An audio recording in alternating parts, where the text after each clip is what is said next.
In Project Zomboid, you're not alone.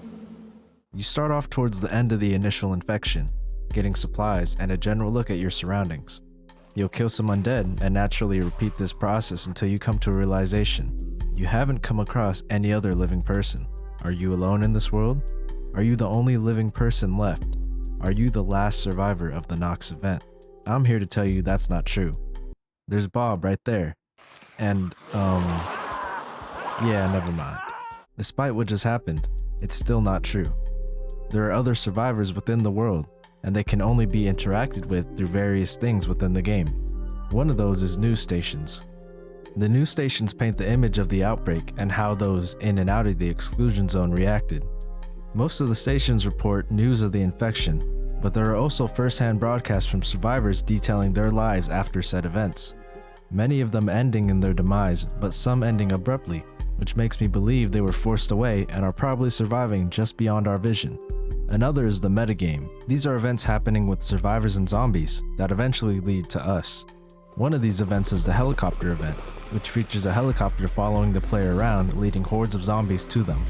Nobody really knows the true intentions of those flying the helicopter, but one thing we do know is that there are living people aboard it. Another is the distant gunshots and screams. Up to once a day, the player can hear a distant gunshot or scream, seemingly coming from another survivor or group of survivors. It can be heard, but going to investigate will lead you to nothing. Lastly, annotated maps can show up, which are evidence of people living within different cities.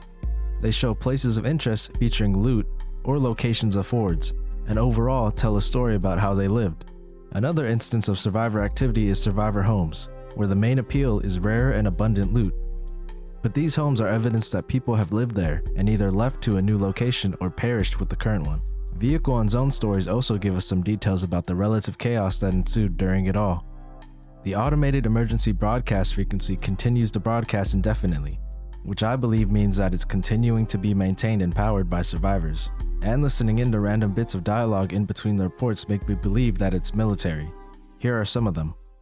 Stop the genocide in Kosovo, make peace in the Middle East, pass a budget that gives millions of kids a chance to have after-school programs, and there's a huge increase in college aid at home. Lastly, I think the most compelling evidence that there are more survivors than we think is the military base. I covered a lot of what went on within this base on another video, so make sure to check it out if you haven't. I'll link it here.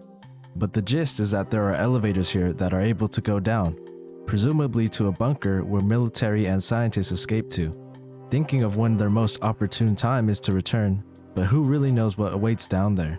Project Zomboid leaves you to fend off the never-ending hordes by yourself, letting you hear and see evidence of other people, but making them always slightly off-screen. It gives you a sense of loneliness, but in Project Zomboid, you're not really alone. And when Build 42 comes out and NPCs are introduced, with the story unraveling, maybe you'll wish that you were.